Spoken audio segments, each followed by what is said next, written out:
1 sur 5 manifeste contre la pédocriminalité en France. Serge Garde, Omaïra Sellier, Carl Zéro. Serge Garde a enquêté sur ces sujets à l'Humanité où il a été journaliste d'investigation pendant plus de 30 ans. Il a couvert l'affaire Outreau et est notamment à l'origine de la révélation de l'existence du fichier Zandvoort. Omaïra Sellier lutte contre les violences faites aux enfants au travers de l'association Innocence en danger qu'elle a fondée il y a 20 ans. Cette association a accompagné des milliers d'enfants et s'est portée partie civile dans de nombreux procès à leur côté. Carl Zéro, depuis l'arrêt de son émission sur Canal+, dans le sillage de l'affaire Allègre, a consacré plusieurs documentaires, émissions et ouvrages à de grands faits divers liés à la pédocriminalité. Partons d'une première question. Savez-vous combien d'enfants sont victimes de violences sexuelles ?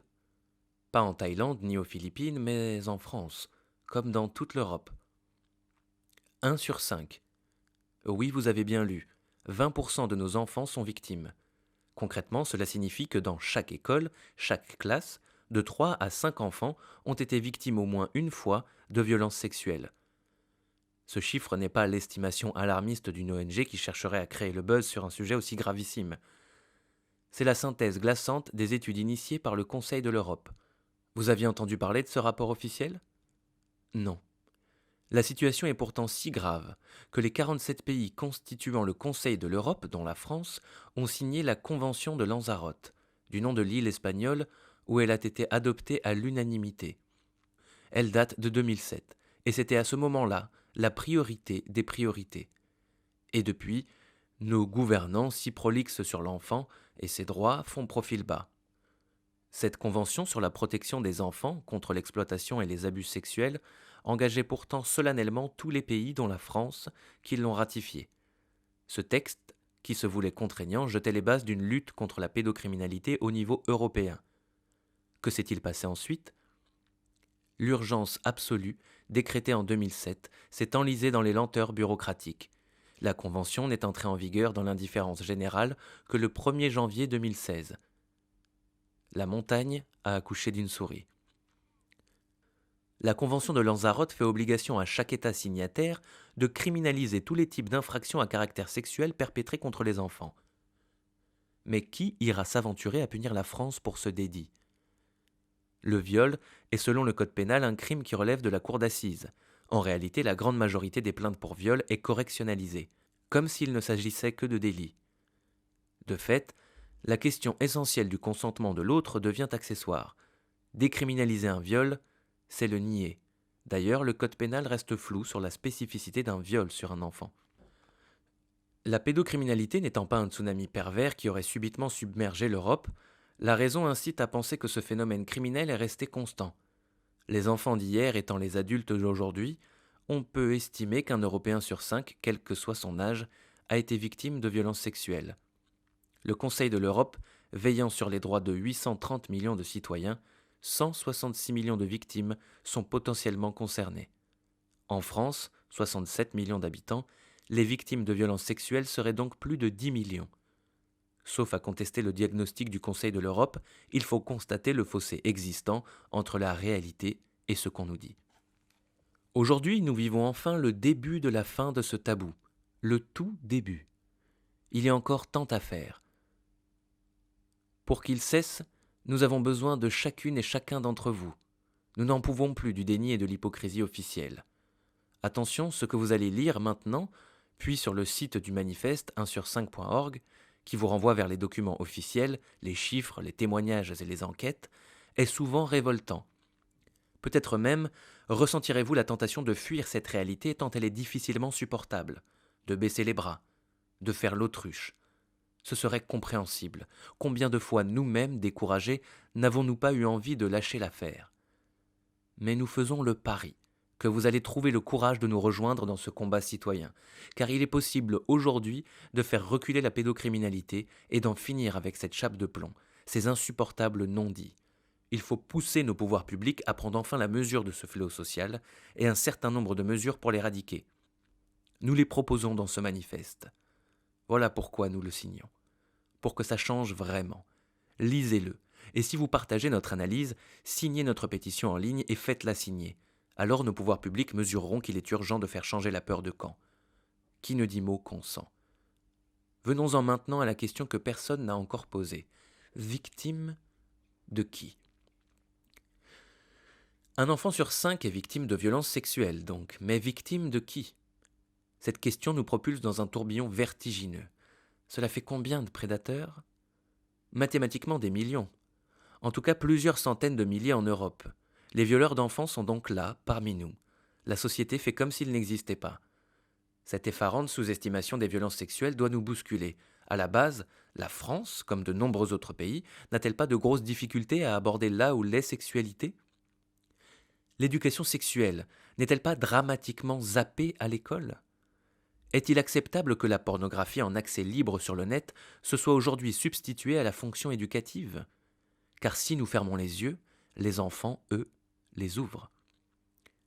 Ne sommes-nous pas imprégnés d'une tradition patriarcale qui, sous couvert de libertinage, pérennise en réalité une culture du viol? Et puis le ressenti des victimes d'un viol déborde largement sa définition légale. Sans doute faudra-t-il repenser le code pénal, qui le définit actuellement ainsi.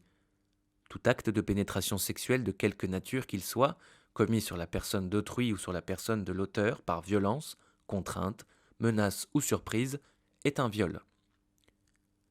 Ce que nous questionnons, ce n'est pas la liberté de jouir entre adultes consentants. Ce que nous contestons, c'est le conditionnement mâle sur un modèle aliénant. Quand elle dit non, ça veut dire oui, qui ne dit mot consent, etc. Ce que nous contestons, c'est la négation de l'enfant. Oui, un enfant a une sexualité spécifique qui doit être respectée. Les gamins qui jouent au docteur ou au papa et à la maman ne sont pas des prédateurs. S'ils se découvrent à égalité dans une relation à l'autre, rien à dire. Les prédateurs, eux, utilisent les enfants pour satisfaire des fantasmes qui ne concernent qu'eux. Ce que nous refusons, c'est que nos enfants servent de chair fraîche à disposition des plus âgés. Mais s'il y a autant de victimes, direz-vous, pourquoi le tabou a-t-il autant perduré? Très nombreuses sont les personnes qui n'identifient pas ce qu'ils ou elles ont subi, comme des violences sexuelles. D'autres vont se taire par peur des représailles ou des conséquences de leur prise de parole. Une victime sur 2 subit les effets d'une amnésie traumatique, qui est rarement prise en compte. Refouler l'indicible, l'oublier, c'est un mécanisme psychique inconscient qui permet de survivre. Cette amnésie affecte de 40 à 60% des victimes. Elle peut durer des décennies, voire toute la vie. Lorsque les souvenirs du viol refont surface, les faits sont souvent prescrits. S'il n'est pas trop tard et si la plainte va à son terme, le procès, l'avocat de la défense aura beau jeu de s'étonner. Comment ? La mémoire vous revient subitement après tant d'années? Comment y croire? L'amnésie traumatique, méconnue, reste l'allié efficace des prédateurs. S'il fallait encore prouver sa réalité, il suffit de décrypter certains faits divers. En 2015, par exemple, 3 victimes du directeur d'une école de Villefontaine, en Isère, n'avaient gardé aucun souvenir des viols qu'elles avaient subis. Viols qui furent pourtant attestés par les photos que l'enseignant avait stockées sur son ordinateur. Beaucoup de victimes se souviennent mais se taisent. Elles pensent sincèrement, à tort selon nous, que le non-dit les a protégées et continuent de le faire. Avec toujours les mêmes phrases qui reviennent. « c'est de l'histoire ancienne. Allez, c'est pas si grave. Y a pas eu mort d'homme. Et puis à quoi bon? Comment dire les choses aujourd'hui alors qu'au moment des faits, je n'ai pas su dire non ?» La plupart de ces victimes ont réussi, malgré l'indicible, à se reconstruire une vie sociale, familiale et professionnelle, apparemment normale. Le traumatisme a été enfui au plus intime d'elles-mêmes. Elles sont admirables, et on peut les comprendre. Comment auraient-elles pu s'exprimer dans une société où depuis toujours, quand on touche aux enfants, le silence est d'or? Il faut en terminer avec la loi du silence. Dans de nombreux dossiers, nous avons constaté des défaillances graves des services sociaux départementaux, les anciennes DAS rebaptisées Aide sociale à l'enfance. Le refus de prendre en compte des signalements d'enfants en danger et de placer l'enfant, le maintien de mineurs dans leur foyer d'origine notoirement toxique, au motif dogmatique qu'il serait primordial de consolider les liens familiaux. Dans la majorité des cas, les enfants sont placés dans des familles d'accueil bienveillantes, mais il arrive que l'accueil tourne au cauchemar. Ce fut le cas pour Laetitia Perret, assassinée en 2011. L'enquête a révélé que la jeune fille avait été précédemment violée dans sa famille d'accueil. Trop souvent, il suffit à ces familles suivies de déménager pour déjouer la surveillance dont elles sont l'objet. Dans d'autres dossiers, ce sont des placements abusifs, administratifs ou judiciaires, qui sont médiatisés. Des images de maltraitance d'enfants placés dans des institutions circulent sur le web. Bref, que les enfants soient placés ou non, ça dysfonctionne. Dans trop de dossiers qui ont mal fini, l'enfant placé était au parc, à la piscine, et bien entendu très heureux. Enfin, nous nous posons des questions sur les accouchements sous X de mineurs placés en foyer. Il semble qu'ils ne soient ni encadrés ni répertoriés par les hôpitaux où ils sont pratiqués. Le code pénal napoléonien a sacralisé la toute-puissance du chef de famille. On ne sort pas facilement d'un patriarcat multiséculaire. Il a fallu attendre les ordonnances de 1945 pour qu'un magistrat soit autorisé à jeter un œil sur ce qui se passait au sein des familles. Et encore, pas n'importe lesquelles.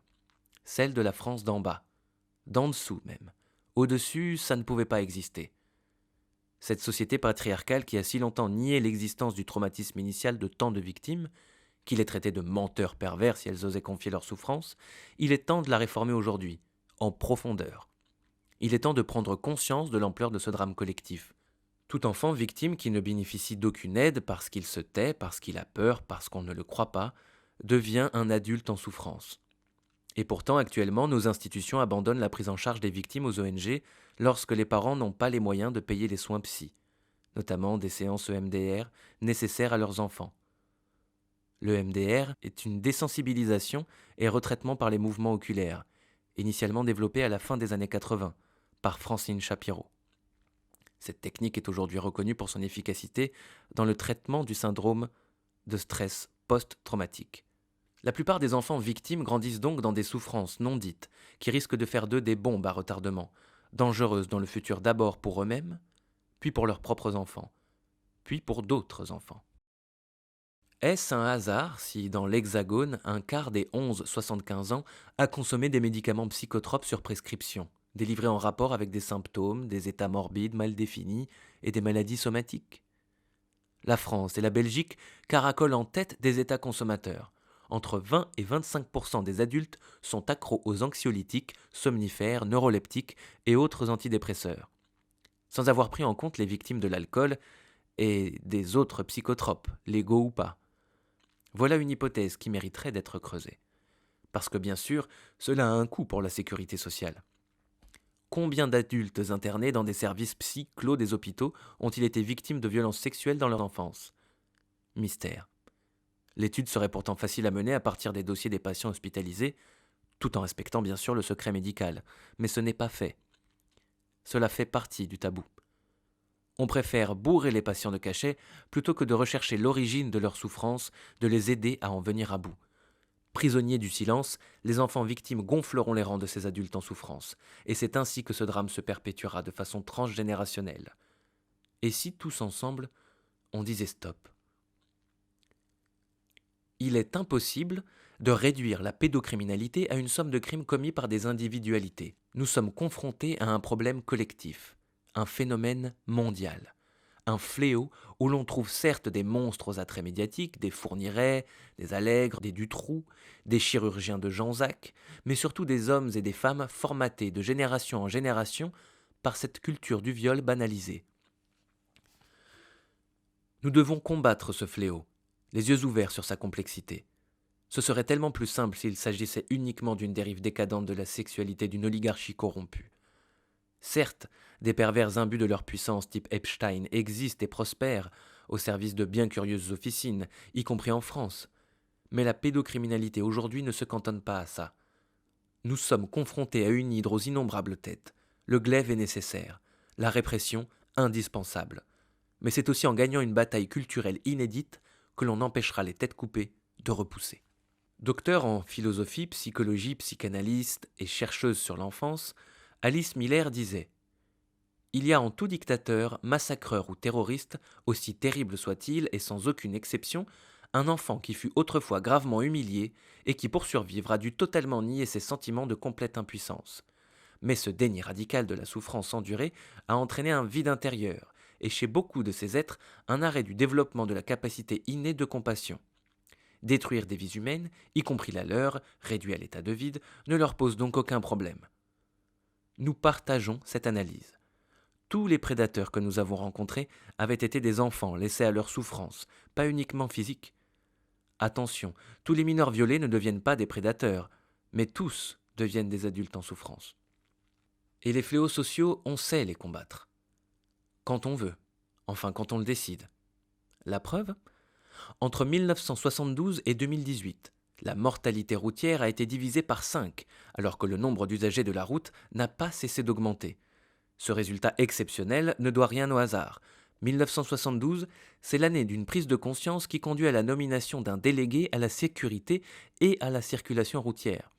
C'est le lancement d'actions interministérielles, au ministère de l'Intérieur et de l'Équipement, de commissions interdisciplinaires.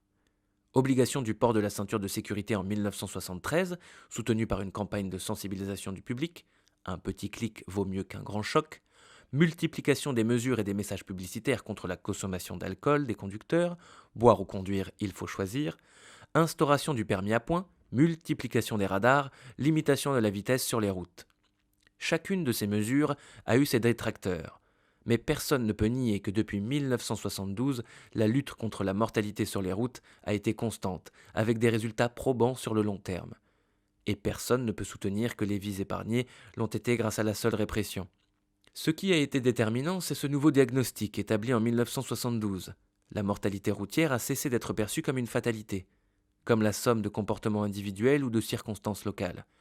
Ces 18 000 vies perdues ont été considérés comme un fléau social qui portait un grave préjudice à l'intérêt national. À partir de ce nouveau diagnostic, une action publique a pu être engagée et poursuivie au-delà des alternances politiques. Cela a impliqué un budget dédié, des actions interdisciplinaires lancées indépendamment du calendrier électoral. On peut critiquer la faiblesse des moyens mis en œuvre au regard du but humaniste fixé, mais l'action publique a sauvé plus de 15 000 vies annuellement, ce n'est pas rien. Tant qu'on niera l'ampleur du phénomène pédocriminel, tant qu'on appellera seulement qu'à plus de répression pour le combattre, il perdurera. Alors que nous vivons en direct la fin du déni des violences sexuelles, il ne faudrait pas continuer à n'y voir que des cas isolés. Une succession de malchances pour les victimes célèbres, celles dont les révélations sont reprises par la presse, et à répondre par un silence assourdissant aux autres. Il ne faudrait pas le remplacer par un autre déni, celui de la pédocriminalité en tant que fléau social. Un fléau qui révulse aujourd'hui une opinion publique de plus en plus exigeante vis-à-vis de ses décideurs politiques, et qui finira par leur demander des comptes. La passivité est souvent proche de la complicité. La seule force capable de les faire bouger, c'est celle des opinions publiques. C'est donc votre intervention dans ce combat individuel et collectif qui nous importe. Au-delà de l'inceste, depuis plus de 20 ans, nous alertons sur ce phénomène des réseaux pédocriminels. Nous savions, nous disions. Nous étions à contre-courant, forcément. On nous répondait « taisez-vous ». On n'a rien lâché. Que d'invectives, que de sarcasmes n'avons-nous pas essuyé. Avec mise au banc de la société, carrière sur la voie de garage, procès et menaces de mort. La présidente d'Innocence en danger, une ONG internationale et 2 reporters estampillés sulfureux, parce que ça arrange, osaient répercuter des accusations portées par des gosses forcément menteurs puisqu'ils étaient carencés. Au lieu d'approfondir nos dossiers, certains journalistes se sont même mis à enquêter sur nos vies, pour expliquer par notre passé et nos personnalités notre propension à divulguer des choses insensées. Au mieux, nous étions des naïfs, des ravis de la crèche, face à un monde d'adultes raisonnables, sérieux, crédibles. Au pire, des ordures, prêtes à tout pour le scoop. Nous accusions sans preuve, disait-il. Nous fantasmions sur l'existence de réseaux pédocriminels imaginaires. Nous ressuscitions les mythes de l'ogre, le pédophile et celui du petit pousset. En matière de contes, justement, celui de l'existence des réseaux pédocriminels est le plus beau. C'est le secret de Polichinelle. Tout le monde le sait, tout le monde le nie. En 20 ans, nous avons trouvé sur notre route un nombre incalculable de policiers, de gendarmes, de juges et d'auxiliaires de tout poil qui nous ont expliqué que non, les réseaux, ça n'existe pas. Car vous savez, les enfants inventent n'importe quoi. Que les adultes qui aiment ça ne se refilent jamais les bons coups entre eux, ne s'invitent pas, ne partagent pas, ne filment pas, ne vendent pas les images, ne s'en servent pas pour faire chanter d'autres amateurs, etc. La pédocriminalité se résumerait donc uniquement à des prédateurs isolés, selon la célèbre formule judiciaire. Notre engagement nous a conduit à démontrer que ce microcosme qui est supposé ne pas exister existe. Plus nous avancions dans nos enquêtes, plus nous constations que si d'aventure quelques noms de puissants apparaissaient, le mot d'ordre devenait « circuler, il n'y a rien à voir ». La classe journalistique, dans sa très large majorité, s'est offusquée à chaque fois qu'on a franchi ce qu'elle appelle la ligne rouge. Mais qui l'a tracée, cette ligne? Et au nom de quoi? De valeurs morales? Quelle est-elle, cette morale, si elle nous empêche de dire ce que nous avons constaté? Longtemps, la quête qui nous unit n'était pour certains de nos confrères des médias qu'un vaste délire, de type conspirationniste, bien entendu. Car quand on veut noyer son chien, on dit qu'il est un adepte de la théorie de la Terre plate. Tout ce que nous avions pu entendre d'indicible de la part des victimes, elles l'avaient bien évidemment inventé. Elles voulaient leur quart d'heure de gloire et nous, agents de désinformation au service du complot, nous étions là pour leur servir de porte-voix, quitte à dire n'importe quoi. Car nous étions des escrocs, avides de scoop, donc, et assez stupides, curieusement, pour être prêts à bousiller nos carrières pour des chimères. Foutaise, on n'a qu'une vie, et parfois on sait qu'on doit aller au bout. Dans ces moments-là, on ne juge plus avec la raison, on juge avec le cœur, quitte à tout perdre. Et comme justement on n'y a rien gagné, ça tombe bien. Nos détracteurs se gaussaient. Des réseaux? Quels réseaux? Sur les plateaux de télévision, dans les studios de radio, les envoyés des ministères de la Justice et de l'Intérieur nous l'ont rappelé avec constance. Les réseaux existent sans doute, mais ailleurs, pas en France. Un remake d'Enfumage façon nuage de Tchernobyl. Ce qui existe, concède-t-il, à 80%, c'est l'inceste. D'où sortent-ils ces 80%? Qu'importe, la distinction entre l'intra et l'extra-familial est devenue ténue à l'heure de la cyberpédocriminalité, du live streaming. Le viol d'une gamine chez elle par un proche peut être partagé dans plusieurs pays via une webcam, comme celui de bébé commandité sur le dark web par un internaute prédateur. Nous en sommes là. Même quand nous leur faisons remarquer que désormais la pédocriminalité passe par le web et qu'Internet est à lui seul le réseau idéal pour ce type d'agissement, ils regardent le plafond, ricanent et sans transition, une page de pub. Impossible à dénoncer? N'a-t-on pas vu le 15 mai 2019 le président Emmanuel Macron et la première ministre néo-zélandaise Jacinda Ardern sonner la mobilisation contre la violence en ligne en lançant l'appel de Christchurch 2 mois après la diffusion en direct sur Facebook de l'attaque contre des mosquées dans cette ville de Nouvelle-Zélande? Pourquoi ne pas faire la même chose pour les enfants? N'en déplaise aux négationnistes, la France a démantelé et fait juger des réseaux pédocriminels en tant que tels à la fin des années 90. Puis ils ont presque disparu des écrans radars de la justice.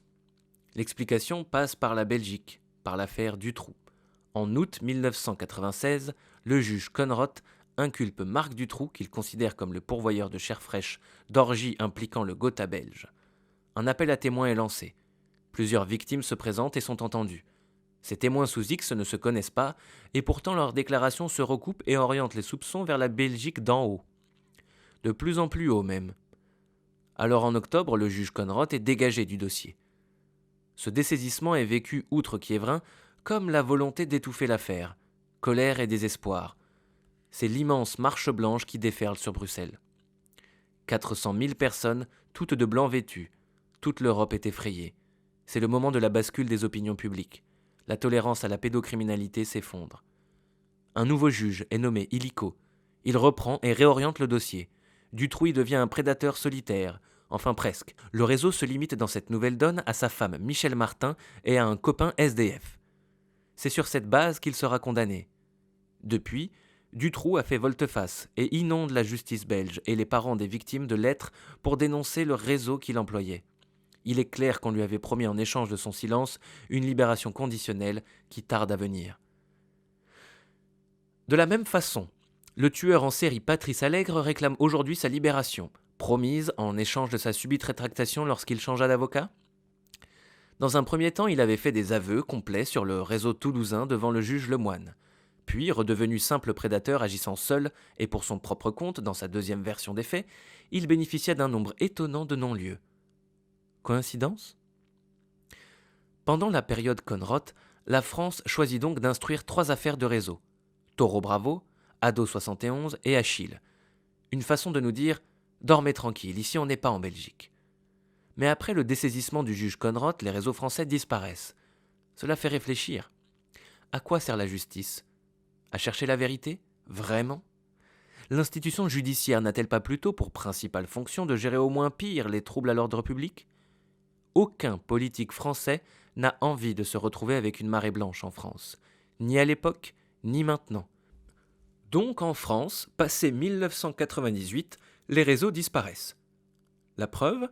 Plus aucune enquête entamée après cette date n'est parvenue à démontrer leur existence.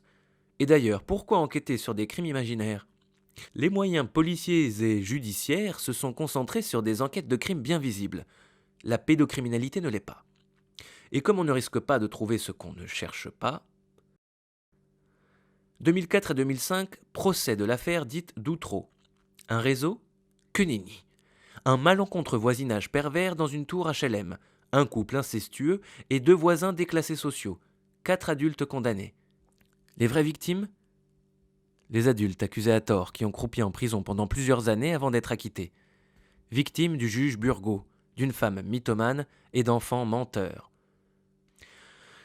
Ce que vous ne saviez sans doute pas, c'est que la justice a reconnu que 12 enfants avaient été victimes de viols, souvent filmés. On a retrouvé le caméscope, mais pas les cassettes. Le couple, Délé Badawi, a bien été condamné pour viol, acte de barbarie et proxénétisme. Mais où sont passés les clients? Aucun n'a été retrouvé. Le procès, instrumentalisé par un carteron d'avocats habiles, a permis de discréditer la parole des enfants. Angers a été le théâtre en 2005 du procès d'un réseau, mais cet aspect a été minoré au profit d'un autre message. Angers serait l'autre fiasco d'Outreau. Un dossier énorme. Cyberpédocriminalité et proxénétisme, 66 adultes impliqués, 45 enfants victimes, dont plusieurs figuraient sur le CD-ROM de Zandvoort, 63 condamnés. Comme dans le procès d'Outreau, le proxénétisme a été établi, mais aucun client n'a été poursuivi. Entre parenthèses, l'affaire du CD-ROM trouvé à Zandvoort, en Hollande, a éclaté en France en 2000. Il s'agissait d'un CD-ROM contenant plus de 8000 images pédocriminelles qui auraient pu permettre de retrouver 472 enfants identifiables si l'enquête n'avait pas été sabordée. Plus instructive encore, l'impressionnante succession de démantèlements de réseaux internationaux, fruit d'une coopération de toutes les polices, mais aucun Français jugé. Quelques exemples parmi beaucoup d'autres. 1998, opération Cathédrale, 104 arrestations dans 21 pays dont la France, descente de police à Strasbourg, Lille et Toulouse. Il s'agissait de la résurgence de réseaux précédemment démantelés, Orchid et Wonderland. 2011, opération Delego, 52 arrestations, une quinzaine de pays concernés dont le Qatar, les Philippines, le Kenya et la France. 2019, démantèlement sur le dark web du site Welcome to Video, 250 000 viols de mineurs, filmés et commercialisés via la crypto-monnaie Bitcoin. 337 arrestations dans 38 pays, dont la France. Dans chacun de ces coups de filet internationaux, des ressortissants français ont été arrêtés. Où et quand ces Français ont-ils été jugés? Est-il normal que nous n'ayons pas trouvé la trace d'enquête internationale qui soit partie de chez nous? Oh, certes, il y a des progrès. En 2000, il n'y avait que 4 enquêteurs pour traquer les cyberpédocriminels. Aujourd'hui, ils sont 27. Enfin, sur le papier. Ils animent la cellule Pharos, plateforme d'harmonisation, de recoupement et d'orientation des signalements, rattachée au ministère de l'Intérieur. La moitié de cet effectif se concentre sur les escroqueries sur le web. L'autre moitié se partage entre terrorisme et pédocriminalité. Inutile de préciser que la protection des enfants n'est pas la priorité.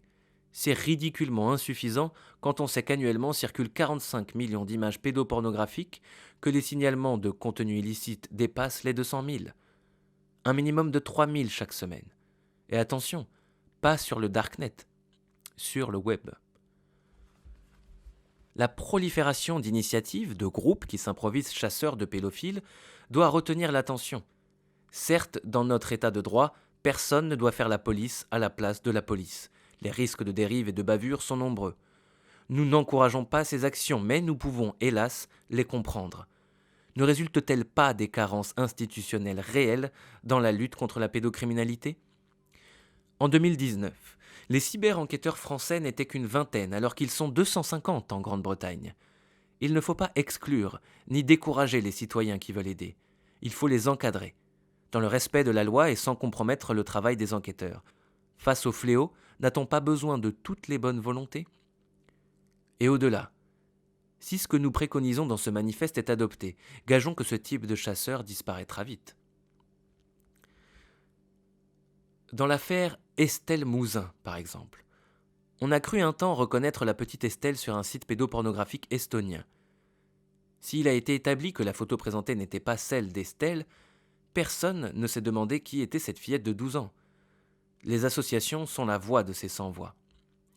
En février 2020, une jeune fille canadienne de 15 ans, qui avait disparu depuis 1 an, a finalement été retrouvée après que sa mère a été informée que sa fille figurait dans des vidéos sur le site Pornhub. 58 vidéos de son viol et de multiples agressions sexuelles y étaient répertoriées. Pornhub, pas plus que l'ensemble des autres sites de pornographie, ne possède de système pour vérifier que les très jeunes filles apparaissant dans les vidéos hébergées ne sont pas des enfants victimes. Pourquoi cette tolérance à l'heure où Facebook et d'autres sont sommés de traquer les haters? La pédocriminalité est-elle moins grave que la médisance? Comme disent nos amis britanniques, la preuve du pudding, c'est qu'on le mange. Et lorsque l'on refuse de voir la réalité, on finit un jour ou l'autre par recevoir le pudding en pleine face. Qui, parmi nos détracteurs d'hier, oserait aujourd'hui nier la réalité des réseaux pédocriminels? L'affaire Epstein est passée par là. Il est d'un coup devenu difficile de nier l'évidence, l'avéré. Des fillettes françaises de 12 ans offertes en cadeau d'anniversaire à ce bon vieux Jeffrey par son compère français Jean-Luc Brunel. Des séances de massage à répétition, avenue Foch à Paris, où défilaient tant d'amis et brillants hauts placés. Un système qui remonte loin. Seules des mauvaises langues pourraient soutenir que Claude François, alias Clo-Clo, qui ne cachait pas plus son attirance pour les jeunes filles que son ami David Hamilton, flirtait avec la pédocriminalité. La volonté de Clo-Clo de lancer une agence de mannequins pour avoir sous la main des modèles à photographier lui-même pour son magazine de charme absolu l'a conduit à confier cette tâche au même Jean-Luc Brunel. Étonnant, non? De toute façon, circulez, il y a prescription. Arrêté aux États-Unis le 6 juillet 2019 alors qu'il revenait de Paris, Jeffrey Epstein a été inculpé pour exploitation sexuelle de mineurs. Il a été retrouvé mort le 10 août dans sa cellule hautement sécurisée, sauf ce jour-là. Une disparition opportune au moment où il s'apprêtait à négocier son sort en livrant des noms? La justice des États-Unis poursuit l'enquête en s'intéressant notamment aux ramifications internationales du réseau Epstein. À commencer par la France. Dès l'arrestation d'Epstein en juillet 2019, l'ONG Innocence en danger a demandé l'ouverture d'une information judiciaire en France. Elle sera ouverte 2 mois plus tard, le 11 septembre. Et les enquêteurs tarderont à perquisitionner le domicile parisien de Epstein. Il faudra attendre le 24 septembre. Ce qui laissera 13 jours pour réorganiser un grand ménage. Nettoyage qui n'a pas manqué d'être fait par un employé du clan Epstein. Soyons justes, un appel à témoins a tout de même été lancé par le parquet. Mais autant dire qu'on a accéléré, tout en écrasant la pédale de frein. On a bien entendu des victimes de Brunel, mais comme il y avait prescription dans tous les cas, la justice française n'a jamais entendu Jean-Luc Brunel lui-même. Et le cher homme est reparti benoîtement poursuivre sa retraite dorée entre le Brésil, Ibiza et la France, puisqu'il sait qu'il ne sera pas inquiété. Cette situation devient intolérable. On nous a servi l'histoire abracadabrantesque d'un prof de maths devenu milliardaire par la magie de son charisme financier. Et le voilà reçu dans les hautes sphères. Et pas qu'à la Maison-Blanche. Pas de peau, Mr. Jeffrey masquait un docteur Epstein pervers, amateur de fruits verts. Juré craché, personne ne savait. Ben voyons. Pas question d'avaler ces bobards. Trop de questions restent en suspens. Nous les listons sur notre site internet. Petit aperçu. Comment Epstein a-t-il pu enseigner dans une école supérieure, la Dalton School, sans les diplômes requis? Pire, on ne retrouve aucune trace de son cursus universitaire. Qui peut croire le PDG multimilliardaire Leslie Wexner lorsqu'il affirme avoir confié la gestion de sa fortune à Jeffrey Epstein, l'inconnu de Wall Street, parce qu'il était tombé sous son charme? A-t-on jamais vu un poissonnier demander à un chat de livrer ses poissons? Car le matou Epstein avait déjà flirté avec la prison dans une escroquerie. Jeffrey, génie financier? Il n'en existe aucune trace. Ce qui est sûr, c'est que de nombreuses propriétés étaient truffées de caméras. Alors Epstein, maître chanteur? L'hypothèse mérite d'être posée puisque, à notre connaissance, aucune des vidéos n'a été exploitée. Alors Epstein, maître chanteur? L'hypothèse mérite d'être posée puisque, à notre connaissance, aucune des vidéos n'a été exploitée par les enquêteurs. Loin de n'être qu'un pervers sexuel, selon nos sources, et c'est une révélation, Jeffrey Epstein était lié à la sulfureuse trilatérale. Cette organisation, qui s'épanouit dans la discrétion, a été créée en 1973 par David Rockefeller. Elle réunit une belle brochette de politiciens, de journalistes et de financiers, tous acquis aux stratégies ultralibérales et au leadership yankee. Et devinez quoi ? La dernière réunion de la trilatérale s'est tenue à Paris, du 14 au 16 juin 2019. Où se trouvait le sieur Epstein à ce moment-là ? Ça a même été son dernier voyage à Paris où il atterrit le 14 juin 2019. Trop de questions restent sans réponse. Pire, elles ne sont même pas posées. Où est passée l'insatiable curiosité des médias français ? Ou bien les autorités françaises ignoraient qui était vraiment Epstein, et c'est grave. Ou bien elles savaient, et dès lors, comment expliquer qu'il y a eu des victimes françaises ? On laissait faire ? Qui a contrôlé la sortie du territoire des mineurs envoyée par Jean-Luc Brunel à son ami Epstein ? Pour en avoir le cœur net, ces questions, nous les avons personnellement posées à certaines personnes dont la profession est de tout savoir dans notre pays. La réponse a été lapidaire. C'est un dossier réservé, oublié. Qui peut croire que nos services secrets ignoraient tout de la finalité des activités françaises d'Epstein ? Financier à la réputation sulfureuse, prédateur sexuel qui traînait derrière lui une réputation d'agent secret multipasseport aux ordres d'officines tant américaines qu'étrangères ? La réalité, c'est que, classée enquête réservée en France, cette affaire Epstein-Brunel a été prestement oubliée par la presse. Forcément, elle n'a pas reçu les bonnes feuilles d'une audition de Brunel, puisqu'elle n'a jamais eu lieu. Pourquoi ? Parce que l'affaire fait peur, tout simplement. Elle remonte trop haut, trop loin, et risque d'éclabousser trop de monde au passage. Donc le mieux est de se taire. C'est tout le drame de nos politiques. La plupart savent. Certains veulent même agir, mais au nom du principe ultime de préservation du système, qu'une bonne âme se charge à chaque fois de leur rappeler, ils n'interviennent jamais réellement. Effet de manche, buzz éclair et au revoir. Du coup, rien ne bouge, jamais. Sauf que ces derniers temps, le vent tourne. Affaire Weinstein, MeToo et Balance ton porc, c'est enfin en train de bouger pour les femmes. Mais pour les enfants. Beaucoup de femmes ont pu dénoncer les violences qu'elles avaient subies, mais sans toujours préciser l'âge qu'elles avaient au moment des faits. Du coup, les enfants qu'elles étaient parfois au moment des faits disparaissaient souvent dans cette magnifique prise de parole. Ce qui a commencé à bouleverser la donne aujourd'hui, c'est la prise de parole d'adultes qui ressuscitent l'enfant violenté qu'ils ou elles ont été. Andrea Bescon, Flavie Flamand, Adèle Hanel, Adélaïde Bon, Vanessa Springora et Isabelle Carré, parmi les plus connus. En décembre 2019, le collectif Sauvons nos enfants rappelait au président Macron ses engagements pris lors du Grenelle contre les violences conjugales. Nous demandons que la République française protège nos enfants, qu'elle les entende, les écoute, que toutes les institutions prennent en considération nos enfants avec leurs sentiments et qu'elles cessent d'ignorer leurs violences, qu'ils soient enfin crus, que l'intolérable ne soit plus caché, que justice soit rendue. Sauver les enfants, c'est sauver l'humanité. Et puis, le Covid-19 est survenu et a envahi tout l'espace médiatique. Ce manifeste devait paraître en avril 2020, mais le Covid-19 en a décidé autrement. Le pays, voire la planète entière, se sont figés. Sidération absolue. Plus rien n'existait en dehors de la pandémie. On comptait les morts du jour. On était invité à applaudir les soignants à 20h. Excite tous les dossiers en cours. MeToo, Matzneff, Epstein. Puis vint le déconfinement. Quelques sujets qui défrayaient la chronique dans le monde d'avant ont ressurgi. On a reparlé des violences conjugales, des féminicides. Les violences intrafamiliales auraient progressé de 7%, alors que la criminalité et la délinquance ont chuté de 70%. On parle de violences dans les familles, sans précision sur les violences sexuelles subies par les enfants. Une fois de plus, ils disparaissent des radars. À la mi-juillet 2020, il faut aller en Belgique pour avoir une idée de ce qui s'est vraiment passé. L'association Child Focus déplore avoir ouvert plus de dossiers concernant l'atteinte à l'intégrité sexuelle des enfants pendant ce confinement que sur l'ensemble de l'année 2019. Pas de chiffres en France. Pour nous, les enfants victimes, ce ne sont pas des statistiques. Nous en avons rencontré des centaines. Nous savions qu'ils étaient les premières et principales victimes des violences sexuelles.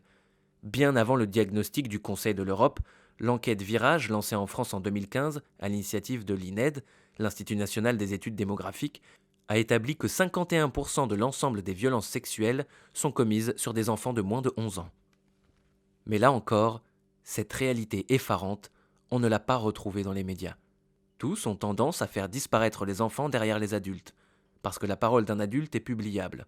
Le témoignage d'un mineur, lui, reste sujet à caution. Pourquoi ? Pour l'ONU et la France, qui a signé les textes onusiens, un enfant s'entend de tout être humain âgé de moins de 18 ans, sauf si la majorité est atteinte plus tôt, en vertu de la législation qui lui est applicable. À noter, enfant vient du latin infans, qui signifie celui qui ne parle pas. La parole de l'enfant discréditée dès le départ par l'étymologie, ce sont les adultes qui ont parlé à sa place, perpétuant des archaïsmes de comptoir. Tout le monde le sait, les enfants peuvent mentir. Tout le monde sait également que les adultes le peuvent, et de façon bien plus sophistiquée. Beaucoup passent même leur temps à mentir. Mais curieusement, personne ne retourne l'argument pour décrédibiliser la parole adulte. Aujourd'hui, devant un tribunal, un individu est a priori présumé innocent. L'enfant, lui, est présumé coupable de mensonge. Depuis Outreau, le bruit de fond dans les prétoires, c'est « les enfants mentent ». La preuve par Outreau. Alors qu'aucun des accusés dans cette affaire, même les futurs acquittés, n'a été déféré devant les assises sur la base des seules déclarations des enfants. La plupart de ces adultes s'étaient dénoncés les uns les autres. Bien sûr, un enfant peut mentir, pour se faire valoir, pour éviter une punition. Mais nous n'avons jamais rencontré d'enfant disant avoir été sodomisé par un de ses proches pour se vanter. Instinctivement, ils savent qu'en parlant, ils vont faire exploser le nid familial et leur environnement. S'ils sont violés par un proche, ils se retrouvent prisonniers d'un conflit affectif qui les dépasse et les piège dans le silence. Bien sûr, vous ne manquerez pas de nous dire « Mais vous aussi, là, vous parlez à la place des enfants. » Et vous aurez raison. La différence, c'est que nous les avons écoutés, des années durant, sans a priori, puis défendus. Reconnaissons que la mission des magistrats n'est pas simple. Au nom de l'excellent principe de la présomption d'innocence, pourquoi un magistrat choisirait-il la parole de la victime plutôt que celle de l'accusé présumé innocent ? On reste dans le domaine de la croyance, là où le raisonnable devrait s'imposer. Il incombe toujours aujourd'hui à la victime de viol de prouver qu'elle n'était pas consentante, et non à l'auteur des faits de prouver le consentement de la victime.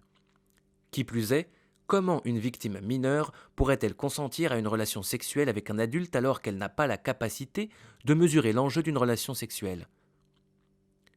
La plupart du temps, les preuves matérielles sont rares dans les dossiers de viol. Soyons réalistes, peut-on reprocher aux petites victimes souillées de s'être douchées au lieu de prélever de l'ADN ? Et d'avoir déposé plainte des jours, voire des mois ou des années après ? Dans les rares cas où la plainte pénale débouche sur un procès, le juge se demande qui croire. La victime ? L'agresseur présumé ? Façon Ponce Pilate, le magistrat nomme alors un expert censé avoir une compétence en ce domaine.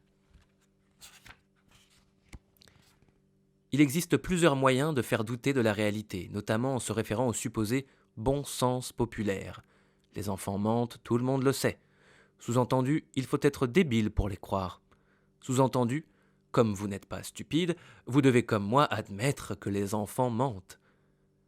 La technique a été utilisée par les avocats des futurs acquittés au procès d'Outreau, à Saint-Omer, en 2004. Les enfants lanceraient des mensonges comme l'orage, des éclairs et des coups de tonnerre. Le phénomène est quasi météorologique. C'est en substance ce qu'avance l'expert Paul Bensoussan. Avec une telle théorie, nul besoin de rencontrer les jeunes victimes. Comme cela a été le cas au procès évoqué plus haut. À la demande de la défense, il a développé ce point de vue, laissant entendre que les enfants d'Outreau avaient menti. De tous les experts entendus par la cour d'assises, il a été le seul à ne pas trouver crédibles les enfants victimes, et le seul à ne pas les avoir rencontrés. Ces stratégies restent fragiles, sans caution scientifique. C'est là qu'intervient le docteur Richard A. Gardner. Ce psychiatre a découvert dans les années 80 un prétendu désordre mental chez l'enfant, qui se manifeste par un rejet de son géniteur. Gardner le baptise SAP, syndrome d'aliénation parentale. Sa trouvaille tombe à pic au moment où il devient de plus en plus difficile de bloquer la parole des victimes. L'enfant serait victime non pas de son agresseur présumé, mais de son autre parent, presque toujours la mère, manipulatrice et forcément hystérique. Donc, dans ce cas, et dans l'intérêt de l'enfant, il convient de le retirer du giron maternel et de le confier à la garde exclusive du père, que l'enfant a pourtant désigné comme son prédateur. Nous connaissons plusieurs dizaines de dossiers dans lesquels non seulement la mère qui avait déposé plainte a été déboutée, mais s'est vue retirer la garde de son enfant, au motif qu'elle était incapable de donner une image positive du père. C'est dans ce contexte kafkaïen que de nombreuses mamans ont fui la France avec leurs enfants. Certaines ont été condamnées à de la prison ferme pour non-présentation d'enfants. Ces mères courage méritent notre profond respect. Nous pensons particulièrement à Françoise, Fanfan, qui, durant ce calvaire, a développé un cancer qui lui a été fatal, peu après sa sortie de prison. Le docteur Gardner s'est répandu dans les médias en affirmant que son syndrome était universellement reconnu. Mensonge. La recevabilité du syndrome d'aliénation parentale a été rejetée en Angleterre. Le Canada s'est prononcé contre son usage. En France, le SAP est finalement chassé des prétoires en 2018. Le ministère de la Justice a estimé le syndrome d'aliénation parentale controversé et non reconnu. Et dire que cette doctrine aberrante a été en vogue à l'école de la magistrature pendant 2 décennies. On aurait dû mieux lire Gardner. Ce psy avait en effet clairement cautionné la pédocriminalité dès 1992.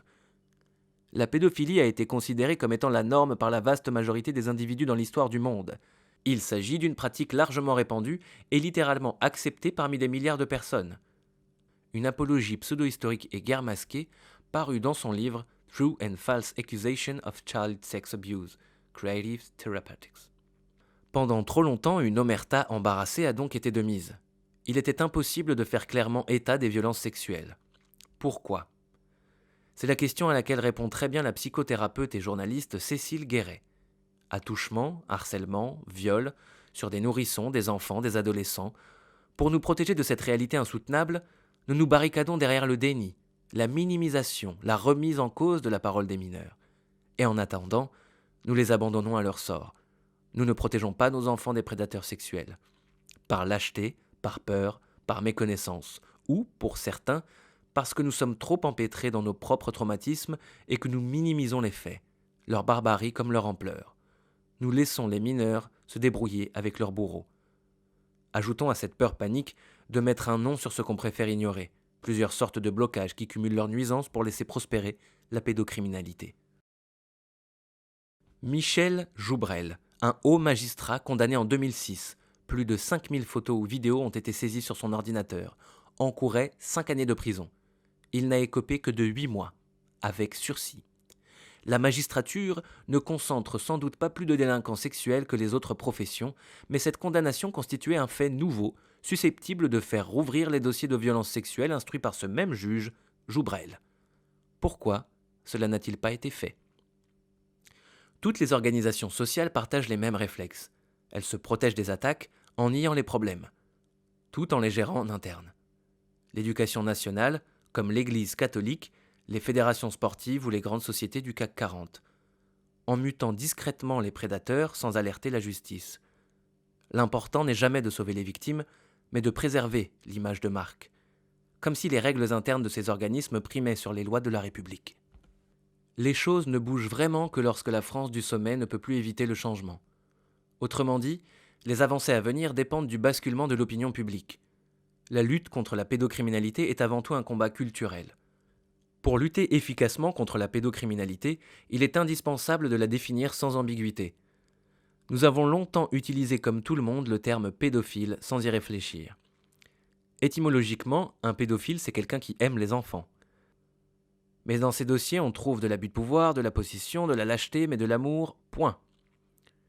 Nous choisissons de parler de pédocriminalité lorsqu'il y a eu viol. Le français s'est doté d'une importante palette de mots pour effacer le crime, comme s'il fallait gommer sa cruauté. Dans les articles de presse ou des textes judiciaires, on trouve des perles très révélatrices. Le viol, des faits qualifiés de regrettables ou d'inappropriés. Le crime devient un accident, un incident, une mésaventure, un litige, un contentieux, un conflit, voire une expérience. Dans les attendus d'un jugement, on a même vu un viol devenir le rapprochement entre deux personnes. Par la magie sémantique, le viol devient une interaction sexuelle avec un adulte, faisant de la victime et de son violeur les protagonistes d'une relation sexuelle. Dans cette lignée, les viols commis par un médecin ou un militaire deviennent des entorses à la déontologie ou des fautes professionnelles. La main sur le code pénal, pour qu'un juge admette qu'il y a eu agression sexuelle, il exigera la preuve que l'acte a été commis avec contrainte, menace ou surprise. La sidération ? Quelle sidération ? Attendre d'un enfant dressé à obéir aux adultes en général, et à ses parents en particulier, qu'ils disent non, relève au mieux de l'illusion. De plus, comment pourrait-il en apporter la preuve ? En décembre 2005, même la Cour de cassation a tiqué. Si la victime, vu son jeune âge, n'a aucune idée de ce qu'est la sexualité, elle est incapable de réaliser la nature et la gravité des actes qui lui sont imposés. Apprendre à un enfant à dire non, pourquoi pas ? Mais en l'occurrence, n'est-ce pas à l'adulte de dire non à ses propres pulsions ? Sauf que lui, cet individu qui hésite à passer à l'acte, qui l'aide ? Personne. On attend gentiment qu'il bascule. Le 28 août 2019, le tribunal correctionnel a condamné un informaticien de 28 ans à 5 ans de prison pour des abus sexuels et des tortures sur des petits-enfants. Il proposait du babysitting sur le site Le Bon Coin. Il arrivait chez ses employeurs d'un soir avec un sac contenant son matériel. Godemiché, matériel vidéo, etc. Autrement dit, l'homme a été condamné en correctionnel pour des viols qui auraient dû être jugés aux assises. Pendant son procès, il a reconnu les faits et semblait même soulagé. « Si on ne m'avait pas arrêté, j'aurais continué », a-t-il déclaré. Que fait-on pour éviter ces passages à l'acte ? Actuellement, rien du tout. Arrêtons-nous un instant sur le cas de ces pédosexuels abstinents, plus nombreux qu'on ne l'imagine, que la société abandonne à leurs angoisses d'un passage à l'acte. « Vous n'avez rien fait, on ne peut rien pour vous », a-t-on dit à l'un d'eux qui s'était présenté dans un commissariat en suppliant qu'on l'aide. Sous-entendu, revenez lorsque vous serez vraiment un violeur. Absurde. La France a refusé la proposition d'Innocence en danger, de projeter à la télévision des spots s'adressant aux personnes qui aiment les enfants plus qu'elles ne le voudraient, avec un numéro de téléphone dédié. L'initiative avait été expérimentée en Allemagne, suscitant plusieurs milliers d'appels. En France, il n'existe aucune structure institutionnelle pour accueillir et suivre ces pédosexuels abstinents. De la même façon, aucune recherche médicale sérieuse n'est entreprise, à notre connaissance, pour le suivi des pédocriminels. Une enquête de 2019 révèle que 78% des victimes de violences sexuelles ne se signalent ni à la police ni à la gendarmerie. Est-ce surprenant ? Il existe, comme le dit justement la comédienne Adèle Haenel, une violence systémique dans le système judiciaire. Pour un adulte, porter plainte est déjà douloureux. Alors pour un enfant ? Si en plus l'accueil et l'accompagnement de la victime ne sont ni bienveillants ni respectueux, la France est par certains aspects orwellienne. Les victimes deviennent les coupables et inversement. Un exemple ? Qui a dit « Je méprise les salauds qui abusent des enfants et je suis partisan de la plus grande sévérité à leur égard ». Gabriel Matzneff en 2002. Il ajoutait « Les gens mettent dans le même sac le salaud qui viole un enfant de 8 ans et celui qui vit une belle histoire d'amour avec une adolescente ou un adolescent de 15 ans. » Cet écrivain tentait de ripolliner son univers glauque sous des couleurs tendres et attirantes. Ce grand lettré autoproclamé n'a d'empathie que pour lui-même. Il feint d'ignorer la sidération de ses proies. Il parle de chasse. Et l'inadéquation entre le corps d'un enfant prépubère et celui d'un adulte, oubliant au passage ses propres turpitudes avec précisément des garçonnets de 8 ans, qu'il a pourtant lui-même raconté en détail. Corsetée, on l'a vu, par des siècles de patriarcat, notre société reste très mal à l'aise avec la sexualité. Elle a longtemps occulté et réprimé toutes ces manifestations hors normes, assimilant ainsi l'homosexualité à une déviance criminelle. Puis 68 est passé par là et tout a explosé. Heureusement. Sauf que les pédocriminels ont évidemment sauté dans ce train libératoire, en passagers clandestins qui espéraient passer inaperçus et obtenir en route la reconnaissance, voire la légalisation de leur perversité. Cette confusion a permis aux amateurs de fruits verts de se prétendre victimes d'un ordre moral, comme Gabriel Matzneff. Ces agissements, pourtant connus de tous, ne prêtaient qu'à sourire sur les plateaux de télévision où le vieux beau venait faire son numéro d'éternel priape pour le plus grand plaisir d'une intelligentsia chez laquelle il était de bon ton de trouver ça finalement pas si grave, voire plutôt amusant. Petit casse-tête mathématique. Sachant que le sieur Matzneff a été fiché par nos services de renseignement dès les années 50, et que son journal intime, 10 volumes, édité chez Gallimard, avait été expurgé des passages les plus accablants, activement recherchés par la police. Combien de dizaines d'enfants auraient pu être sauvés si la police et l'éditeur avaient fait leur devoir? Nombreux parmi nos intellectuels furent ceux qui flirtèrent de près ou de loin avec cette permissivité cool, héritée des années 70. De Sartre à Cohn-Bendit, de Jacques Lang à Frédéric Mitterrand, tous reçurent à l'instar de Matzneff bien des honneurs quand ils auraient mérité une gifle. Les soutiens à Matzneff ont d'ailleurs fleuri à la sortie du livre de Vanessa Springora, sa victime, comme si en condamnant Matzneff, on remettait en cause la liberté de jouir de cette petite caste influente. Puis, sentant le vent du boulet et surtout leur position internable vis-à-vis d'une opinion qui se réveille, les ânes ont changé de ton. Un maire adjoint à la mairie de Paris a dû démissionner. En 1975, Daniel Cohn-Bendit, alias Dany le Rouge, ex-leader charismatique d'un courant estudiantin en mai 68, avait publié Le Grand Bazar. Dans ce livre, il évoque ses activités d'aide éducateur dans un jardin d'enfants autogéré à Francfort, qui accueillait des enfants de 1 à 6 ans. Extrait. Il m'était arrivé plusieurs fois que certains gosses ouvrent ma braguette et commencent à me chatouiller. Je réagissais de manière différente selon les circonstances, mais leur désir me posait un problème. Je leur demandais « Pourquoi ne jouez-vous pas ensemble? Pourquoi m'avez-vous choisi moi et pas d'autres gosses ?» Mais s'ils insistaient, je les caressais quand même. J'avais besoin d'être inconditionnellement accepté par eux. Je voulais que les gosses aient envie de moi, et je faisais tout pour qu'ils dépendent de moi. Il récidive le 23 avril 1982 dans Apostrophe, la célèbre émission littéraire de Bernard Pivot. « Vous savez que la sexualité d'un gosse, c'est absolument fantastique, avance-t-il. Quand une petite fille de 5 ans commence à vous déshabiller, c'est fantastique. C'est fantastique parce que c'est un jeu absolument érotico-maniaque. » Aujourd'hui, Daniel Cohn-Bendit n'aime évidemment pas qu'on lui rappelle ses propos, tenus pour épater le bourgeois de 1970. Prétendre que j'étais pédophile est une insanité. La pédophilie est un crime. L'abus sexuel est quelque chose contre lequel il faut se battre.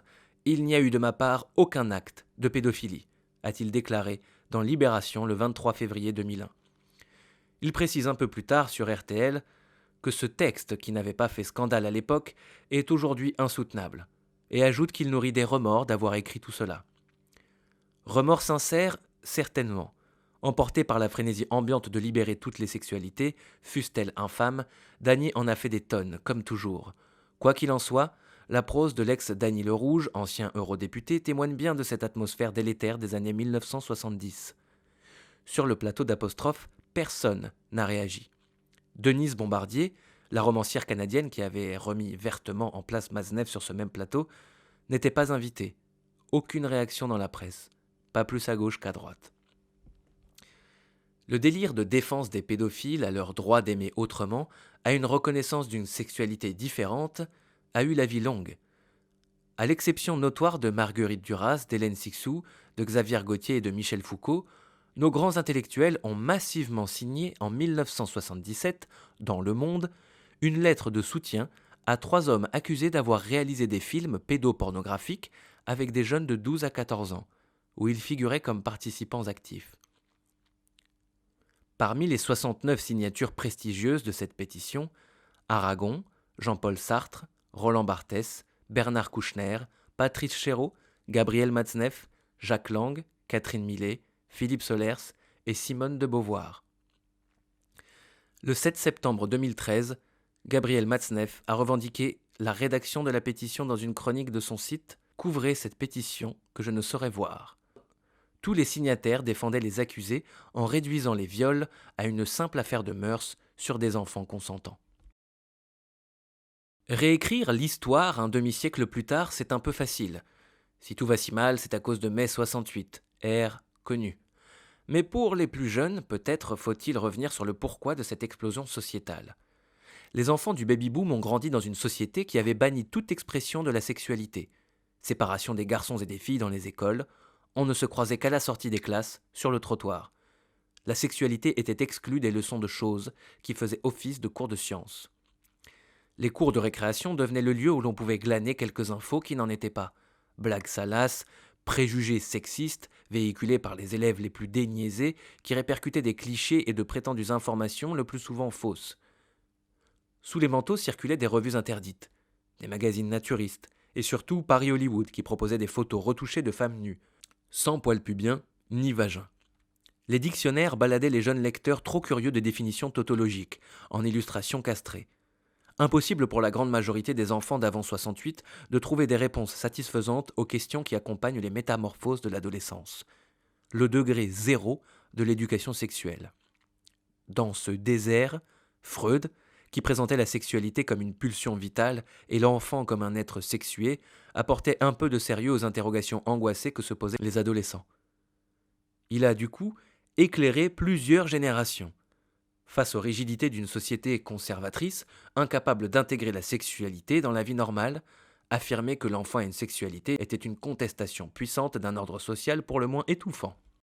L'intelligentsia de gauche a salué l'explosion en 1968 de la chape de pudibonderie, accordant-lui ce crédit.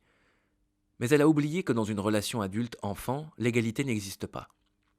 Et cette notion est fondamentale. L'adulte qui impose un acte sexuel à un enfant ne l'éduque pas. Il l'utilise pour satisfaire des fantasmes qui ne concernent que lui seul. Oui, il y a bien eu un problème à gauche. Mais à droite, ce n'était guère mieux.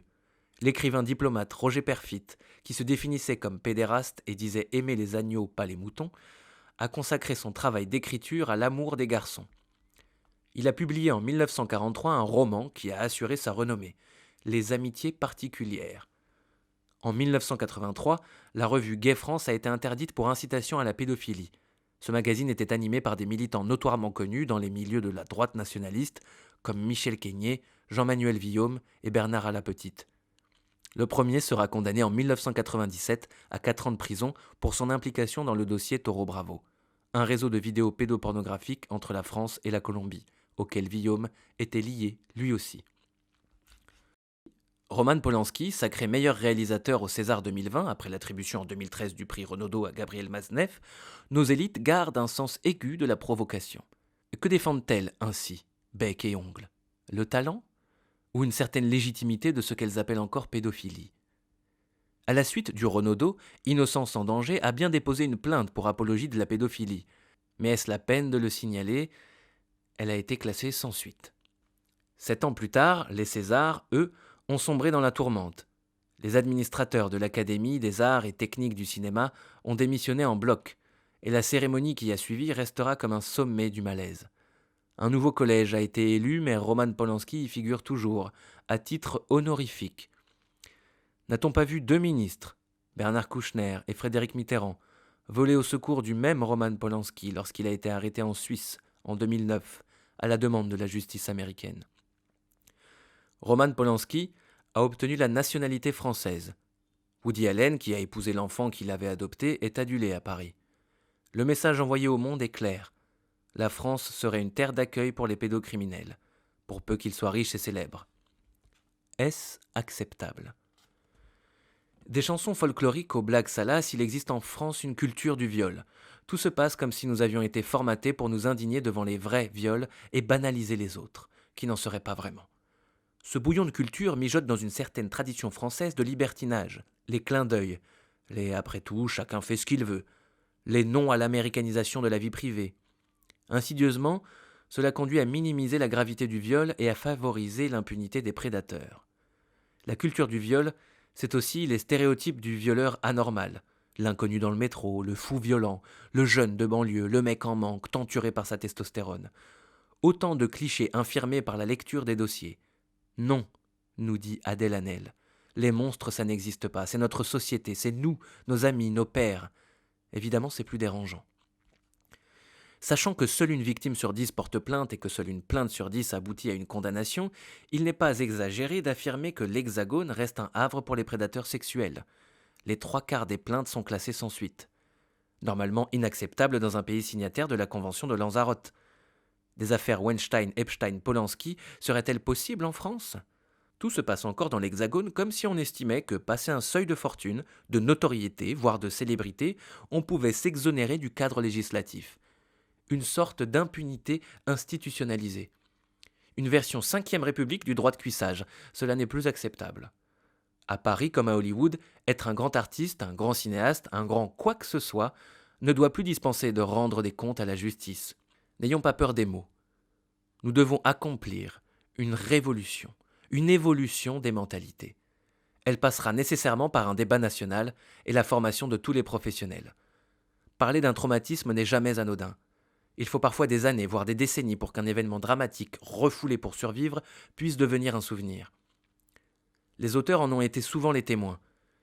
Telle femme âgée qui se lève pendant une réunion publique et déclare, la main crispée sur le micro-baladeur, « J'ai été violée dans mon enfance, ça a bousillé ma vie de femme.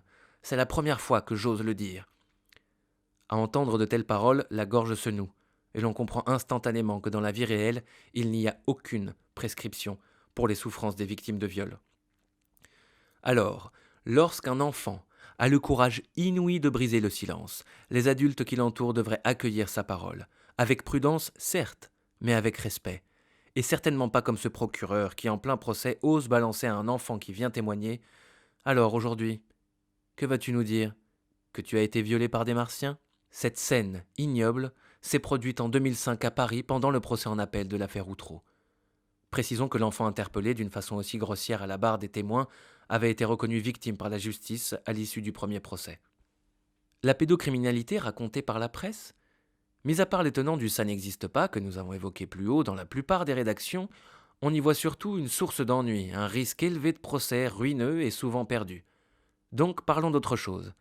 Laissons la justice travailler, sans oublier la fuite probable de lecteurs qui, on l'a vu, préfèrent au fond ne pas savoir. Le sujet est si dérangeant, c'est l'effet turn-off. Thème trop dur, réalisme intolérable. Le téléspectateur zappera direct. La réponse de Netflix, quand Karl leur a pitché l'affaire du fichier de Zandvoort. Notre presse, globalement, n'a donc pas joué son rôle et n'a pas informé sur les ravages de la pédocriminalité. Dès qu'il en était question, tous les autres sujets devenaient plus urgents.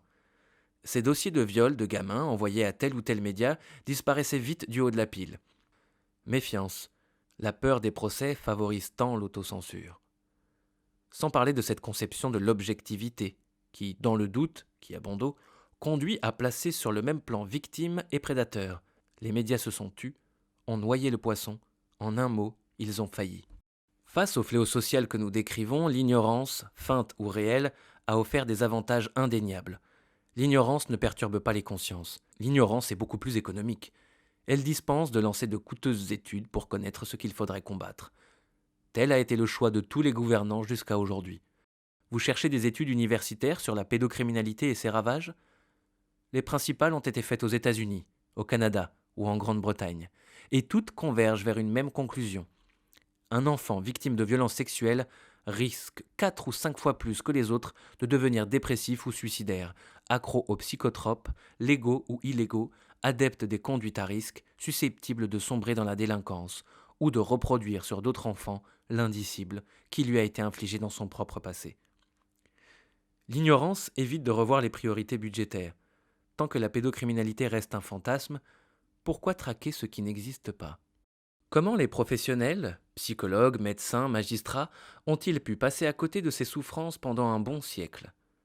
Soyons clairs, nous n'avons pas ici pour but d'évaluer le bien-fondé des contributions thérapeutiques de Freud et de ses divers disciples. Nous cherchons simplement à comprendre les raisons pour lesquelles notre société ne sait toujours pas faire face à la pédocriminalité. Et là, nous devons constater que le déni à la française s'est nourri de la doxa freudienne. Le décalage entre la communauté scientifique et le monde réel est flagrant. Alors que la presse à grand tirage se délecte dès la fin du XIXe siècle des souffrances des enfants martyrs, ce n'est qu'en 1962 que le docteur Henry Camp publie un livre sur le syndrome des enfants battus. Et c'est seulement en 1976, au cours d'une conférence internationale sur les enfants abusés et négligés, que le même docteur Camp parle d'abus sexuels sur les enfants. À la surprise de nombreux spécialistes, comme le docteur Ben Tovim, pédopsychiatre à Londres, qui a reconnu « Je ne savais pas de quoi Camp parlait ». La question des violences sexuelles sur les enfants ne sera vraiment médiatisée que dans les années 1980. grâce aux premiers témoignages sur l'inceste, et notamment grâce à Eva Thomas, la première à avoir dénoncé l'inceste à la télévision. La création d'un mouvement associatif qui se voue à défendre les enfants va changer la donne. Ce n'était pas gagné d'avance. Pendant des décennies, le Conseil de l'Ordre des médecins a choisi son camp. En catimini, il a multiplié les sanctions à l'encontre des médecins qui effectuaient des signalements. La docteure Catherine Bonnet a ainsi été condamnée à un total de 9 années d'interdiction d'exercer. Faut-il s'étonner de constater que seuls 2% des signalements sont effectués par des médecins ? En 1976, France Inter programme Lorsque l'enfant paraît, une émission animée par Jacques Pradel qui a eu pendant 2 ans un énorme retentissement dans toutes les couches de la société. La psychanalyste Françoise Dolto y acquiert sa grande notoriété, répondant sur les ondes aux courriers des auditeurs. Indéniablement, elle va contribuer à soulager les angoisses parentales, mais elle a buté sur les violences sexuelles. L'enfer, dit-on, est pavé des meilleures intentions. Extrait d'une interview de Françoise Dolto sur l'inceste dans la revue Choisir de novembre 1979. Choisir. Mais enfin, il y a bien des cas de viol. Françoise. Il n'y a pas de viol du tout. Elles sont consentantes. Quand une fille vient vous voir et qu'elle vous raconte que dans son enfance, son père a coïté avec elle et qu'elle a ressenti cela comme un viol, que lui répondez-vous ? Elle ne l'a pas ressenti comme un viol. Elle a simplement compris que son père l'aimait et qu'il se consolait avec elle, parce que sa femme ne voulait pas faire l'amour avec lui. D'après vous, il n'y a pas de père vicieux et pervers ? Il suffit que la fille refuse de coucher avec lui, en disant que cela ne se fait pas, pour qu'il la laisse tranquille. Il peut insister. Pas du tout, parce qu'il sait que l'enfant sait que c'est défendu. Et puis le père incestueux a tout de même peur que sa fille en parle. En général, la fille ne dit rien. Enfin, pas tout de suite. Pour comprendre l'époque où le mot pédophile prend son essor, il faut revenir aux 30 Glorieuses. Tous les papy-boomers ont baigné dans le culte de Sigmund Freud. En France et en Argentine, plus qu'ailleurs. Les principaux ouvrages du père de la psychanalyse sont parus en format de poche à un prix abordable, édités par une maison d'édition renommée pour son sérieux et sa vocation universitaire.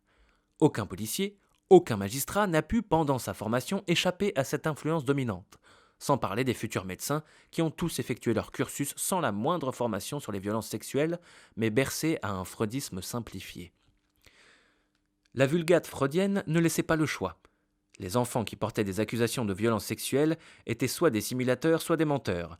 Autrement dit, ces accusations relevaient du fantasme. Impossible de combattre un fantasme, à moins d'être pervers. Depuis, des psychiatres, des philosophes ont critiqué Freud et le freudisme. Récemment, une chercheuse en sciences politiques, Laurie Boussaguet, a abordé la question pédophile sous l'angle nouveau de l'évolution des actions publiques en Europe. Elle ne s'implique donc pas dans les polémiques. L'auteur de la pédophilie problème public, Dalloz en 2008, rappelle que Freud, dès 1896, avait eu l'intuition qu'une stimulation sexuelle à un âge présexuel était cause de névrose et de traumatisme. Mais elle ajoute qu'il a dû abandonner cette piste l'année suivante sous la pression de ses pairs, sous peine d'être marginalisé. Freud proposera alors ultérieurement une autre théorie fondée sur le présumé complexe d'Oedipe. L'enfant devient un séducteur d'adultes, coupable, forcément coupable, d'avoir provoqué les éventuels passages à l'acte. Une logique implacable est mise en place. L'enfant, étant en pleine période oedipienne, les accusations qu'éventuellement il formulerait sont donc de purs fantasmes. Un déni à double effet. Soit l'enfant fantasme et il ne s'est rien passé, soit, s'il est impossible de nier le viol, l'enfant est tout de même coupable. La preuve par l'Oedipe. Cette école de pensée qui rend de toute façon les enfants responsables de leur malheur va devenir la plus influente en France. Résultat, l'incrédulité, le refus d'entendre la parole des victimes, autant d'atouts pour les pédocriminels. L'ignorance, le déni de la souffrance des victimes, c'est le grand allié objectif de celles et ceux qui freinent le combat contre les violences sexuelles, pour peu qu'on accepte d'écouter, de lire leurs témoignages. Depuis 2014, le collectif interassociatif de lutte contre la pédocriminalité a mis en place un mur numérique pour publier les témoignages. Extrait. Moi, Laetitia, 25 ans, j'ai été victime de violences sexuelles de la part de mon père pendant ma jeunesse. J'ai fait de l'amnésie traumatique jusqu'à mes 16 ans. Puis à l'âge de mes premiers rapports sexuels, tout est revenu. Je fais semblant que tout va bien, que rien n'est arrivé. Moi, Marie, 50 ans, j'ai été victime de violences sexuelles étant mineure. Pour moi, tout s'est fini à l'âge de 8 ans. J'en ai aujourd'hui 50 et je ne sais pas quand ça a commencé. Sans doute tôt. Moi, Isa, j'ai été victime entre l'âge de 8 et 10 ans d'attouchement et de viol par 2 oncles différents. Je n'ai jamais avoué cela à personne de la famille, car j'avais trop la honte, et aussi la peur de ne pas être cru. Moi, Lydia D.C., j'ai été violée de l'âge de mes 10 ans par mon beau-père, cousin germain de mon père. J'ai réussi à en parler à un médecin à l'âge de 12 ans, sans qu'il m'aide. Puis à mon prof de français, à 14 ans, qui me conseilla d'en parler à quelqu'un d'autre et de déposer plainte, ce que je fis. En 1982, une plainte a été déposée. Elle a été classée sans suite. J'ai aujourd'hui 48 ans et je continue à souffrir des conséquences de ces viols. Moi, Martine, âgée de 59 ans, j'ai de 5 ans à 12 ans été régulièrement sexuellement agressée par mon père. Très malade à l'âge de 7 ans, on m'a envoyé dans un sanatorium à la montagne. Plus de 170 témoignages, tous aussi poignants les uns que les autres, sont consultables sur leur site, auquel s'associe Innocence en danger. Tous les scientifiques s'accordent à dire qu'un viol a des conséquences lourdes qui affectent la vie de la victime. Troubles psychologiques, perte de l'estime de soi, développement de phobies et d'une myriade de petites ou de grandes difficultés à établir des relations sociales épanouissantes. Comme un parasite sournois, une mémoire traumatique se développe, contraignant la victime à développer des stratégies d'évitement. Tout faire pour empêcher le trauma initial de réapparaître. Ces stratégies d'évitement sont individuelles, multiples. Telle personne, victime d'une agression dans une salle de bain, évitera de fermer la porte de cette pièce. Telle autre, au contraire, s'enfermera. Une troisième personne, agressée dans un ascenseur, montera les étages par l'escalier, etc. Ces mécanismes inconscients, l'hypervigilance, épuisent nerveusement et ne sont pas toujours utilisables dans la vie quotidienne. Dès que le traumatisme ressurgit, intact, comme s'il venait de se produire, un autre processus tout aussi inconscient s'enclenche.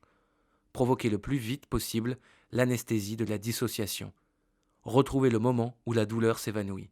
Ce moment que toutes les victimes partagent et décrivent avec les mêmes mots. Cette sensation de ne plus être dans son corps, témoin, sans émotion de ce qu'il subit. Comment atteindre cet apaisement? En s'infligeant des souffrances, scarification, brûlure de cigarettes, en s'enivrant le plus vite possible, en prenant des psychotropes, des drogues légales ou non, mais aussi en adoptant des conduites à risque, prise d'un axe routier à contresens, excès de vitesse. Tout cela pour arriver le plus vite possible à cet état de dissociation qui anesthésie la douleur. On sait désormais que les modifications neuronales peuvent se transmettre aux générations suivantes. Une preuve scientifique des crimes sexuels? La majorité des magistrats en rêvent. Rappelons que d'ores et déjà il existe un faisceau de présomptions médicales, comportementales et psychologiques qui devraient être prises en compte. Les neurosciences apporteront-elles aux tribunaux la preuve d'un traumatisme ancien? L'animatrice de télévision Flavie Flament a révélé dans un livre autobiographique qu'elle avait été violée enfant par David Hamilton. Elle s'est soumise au test de l'IRM pour les besoins du documentaire réalisé par Karine Dusfour. Viol sur mineur, mon combat contre l'oubli, diffusé le 15 novembre 2017. Pour les 2 neurologues qui ont décrypté l'image de la présentatrice, la conclusion est sans équivoque. L'IRM apporte la preuve d'une souffrance chronique. Cette thèse est cependant contestée par d'autres neurologues qui estiment que la visibilité de traces traumatiques d'un viol pourrait être envisagée si le souvenir du trauma est activé au moment de l'IRM. Mais ce serait sans doute aussi peu fiable que les mesures électrophysiologiques des machines détectrices de mensonges. La piste neurologique n'en est qu'à ses débuts. La génétique n'est pas en reste. Des expériences sur des souris ont établi que la transmission des traumatismes juvéniles pouvait se vérifier dans les gènes. Ces recherches déboucheront-elles sur des preuves par l'ADN ou l'IRM? Certains hurleront que la justice courait à la ruine. À ces gestionnaires, posons la question. Et la pédocriminalité, combien ça coûte? La question du coût de la pédocriminalité ne devrait pas être taboue dans un pays que certains rêvent en Startup Nation. Aux États-Unis, la Children's Health and Education a établi qu'une victime mineure nécessitait en soins 2 600 $ de plus qu'un enfant non agressé. Inutile de chercher des études équivalentes en France. Ici, où l'on dispose d'études sur tout et n'importe quoi, nous n'avons trouvé aucune estimation chiffrée du coût annuel des conséquences de la pédocriminalité. Il faut une fois de plus se tourner vers une association pour pallier les carences de l'État. L'ONG Stop aux violences sexuelles, présidée par la docteure Violaine Guérin, qui regroupe de nombreux professionnels aguerris, est parvenue au chiffre de 10 milliards d'euros annuels pour la sécurité sociale, et à un total de 100 milliards en incluant tous les coûts médico-sociaux. l'équivalent du budget de l'éducation nationale. Ne pas lutter contre la pédocriminalité, c'est gaspiller l'argent public. 100 milliards d'euros, c'est aussi le coût annuel de la fraude fiscale contre laquelle on lutte pour le coup activement. Alors pourquoi nos décideurs politiques ne prennent-ils pas les mesures qui s'imposent pour lutter contre cette criminalité sexuelle? Pourquoi le budget de la justice est-il aussi ridiculement faible comparé aux autres pays européens? La France, rappelons-le, pointe à la 35e place en bas du tableau. Le pédopsychiatre et universitaire belge Jean-Yves Hayez avance une hypothèse qui, à nos yeux, résume parfaitement la situation. Si nous estimons à 10 ou 15% le nombre d'enfants victimes d'abus sexuels en Belgique, cela nécessiterait des hôpitaux grands comme des villes entières pour soigner ces enfants, mais aussi des prisons psychiatriques pour soigner les prédateurs, elles aussi, grandes comme des villes entières. Alors mieux vaut pousser la poussière sous le tapis. Nos décideurs politiques n'ont pas le courage de le dire, et c'est un autre aspect inquiétant du problème. Les marges de manœuvre budgétaires sont étroites, et pourtant le plan de relance post-Covid démontre bien que tout est possible quand la volonté politique est là. Écrire sur la pédocriminalité, la rendre lisible, donc visible, peut nuire gravement à la santé. Impossible d'être exhaustif. Chaque semaine, souvent chaque jour, on découvre une ou plusieurs nouvelles affaires, plus sordides les unes que les autres. Ce qui engendre logiquement un certain découragement. Car on sait en plus qu'il ne s'agit que de la partie émergée de l'iceberg. Rien ne pourrait changer vraiment puisque le crime semble se répéter à l'infini? Non. Nous voulons avec ce manifeste et nos propositions démontrer qu'on peut en finir avec la pédocriminalité. Donnons-nous-en les moyens. Le problème de toutes ces affaires hexagonales, c'est qu'elles sont ramenées au niveau individuel. Haro sur les criminels, les monstres. Cela ne nous concerne pas puisque ces individus sont monstrueux, donc loin de nous. Le problème, c'est qu'un tel rejet rassurant ne règle aucun problème. Pas plus que la condamnation d'un chauffard montré du doigt ne règle celui de la délinquance au volant.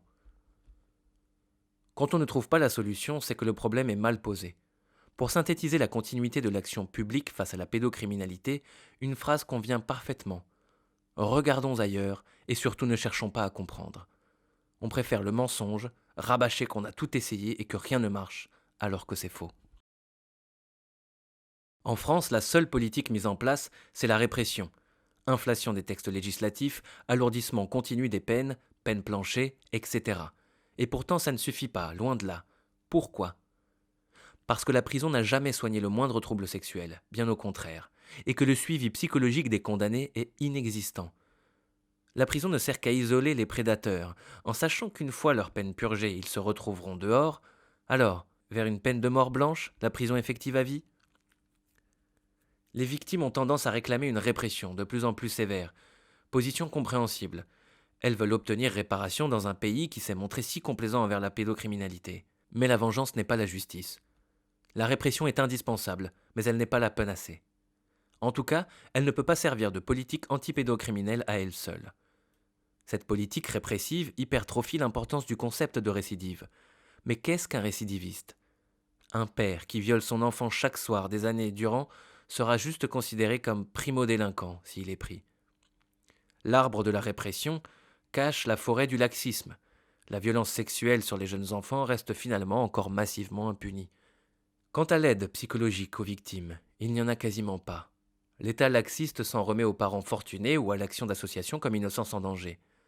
Puisse ce manifeste vous avoir apporté des éléments de réflexion et vous avoir convaincu qu'il s'agit d'un choix de société fondamental et structurant pour nous tous. Nous sommes face à un fléau social, nié par le pouvoir, jugé peu vendeur par les médias et du coup méconnu par beaucoup de citoyens. Le pouvoir démocratique, c'est nous. Rappelons-le à nos gouvernants, en leur demandant poliment de nous écouter et de prendre enfin les mesures qui s'imposent. Toute personne pourra faire appel à cette commission par courrier. Courriel, téléphone. La commission disposera d'un pouvoir d'alerte vis-à-vis des institutions. La commission proposera, après concertation avec les associations, les syndicats et les élus, un plan de lutte contre la pédocriminalité, soutenu par de grandes campagnes d'information. Télévision, radio, internet, réseaux sociaux, presse écrite, de mise en garde sur le mode, c'est à l'adulte de dire non, non à ses pulsions, etc. L'irresponsabilité rend bête. La faute aux autres rend bête. La faute à pas de chance rend inactif. La résignation rend amorphe. La victimisation rend triste. Alors faisons le boulot nous-mêmes. Cette invitation à l'action Jacques Gamblin l'a proclamé à Nantes en novembre 2019. Mon climat, pour inciter à agir pour la planète.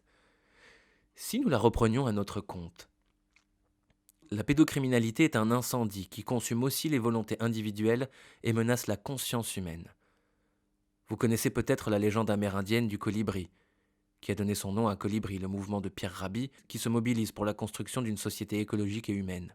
Lorsqu'un immense incendie embrasa la forêt, les animaux fuirent ou observèrent passifs le désastre. Seul un oiseau-mouche s'activa pour ramener à chacun de ses vols quelques gouttes d'eau. Un tatou se moqua. « Colibri, tu es fou ? Ce ne sont pas tes gouttelettes d'eau qui éteindront le feu. » Et l'oiseau de rétorquer « Je fais ma part. Et toi ?» Face au fléau de la pédocriminalité, l'action individuelle est précieuse. Mais pour faire reculer les flammes, les canadaires sont aussi indispensables. Nous, vous, nous sommes tous des colibris. Diffuser ce manifeste, débattre de ses propositions, signer notre pétition, c'est réconcilier le colibri et le canadair. Un enfant sur 5 est victime. Et si un adulte sur 5, voire 2 ou tous, s'engageait pour les défendre ? C'est aujourd'hui qu'il faut agir. Les 25 propositions pour agir aujourd'hui. Première proposition. Nous proposons qu'on ajoute au code pénal une définition du viol sur mineur. Deuxième. Nous proposons de faire coïncider l'âge du consentement et la majorité sexuelle, 15 ans. En deçà de cet âge, tout acte sexuel entre un adulte et un ou une mineure sera considéré comme un viol. L'âge du consentement sera porté à 18 ans en cas d'inceste et de handicap. Troisième. Nous proposons la reconnaissance officielle de l'amnésie traumatique et l'inscription de son étude dans les facultés de médecine et la formation des enquêteurs et des magistrats. Quatrième. Nous proposons le renforcement du devoir de signalement. Nous préconisons le lancement d'une campagne nationale pour son rappel. Nous demandons des sanctions contre les témoins de violences faites aux mineurs qui ne les signalent pas. Cinquième. Nous proposons la création d'un fichier national de toutes les familles suivies par l'aide sociale à l'enfance et consultable sous le contrôle de la CNIL, par les services sociaux et les services de police et de gendarmerie. Sixième. Nous proposons que les familles d'accueil soient visitées tous les ans, et non pas tous les 26 ans comme actuellement, pour qu'un suivi réel de leur capacité à accueillir des enfants dans les bonnes conditions soit effectué. Nous proposons que les visites faites par les services sociaux auprès des familles suivies le soient à l'improviste, et non sur rendez-vous afin d'éviter les mises en scène. De la même façon, nous proposons que la présence effective de l'enfant soit désormais obligatoire lors des visites. Septième. Nous proposons de rendre obligatoire la consultation du fichier FIJAIS, fichier judiciaire automatisé des auteurs d'infractions sexuelles ou violentes, par toutes les institutions publiques ou privées avant toute embauche. Elles deviendront responsables pénalement en cas de non-consultation de ce fichier. Huitième. Nous proposons d'étendre à tout délinquant sexuel l'inscription au fichier FIJAIS, quelle que soit sa condamnation.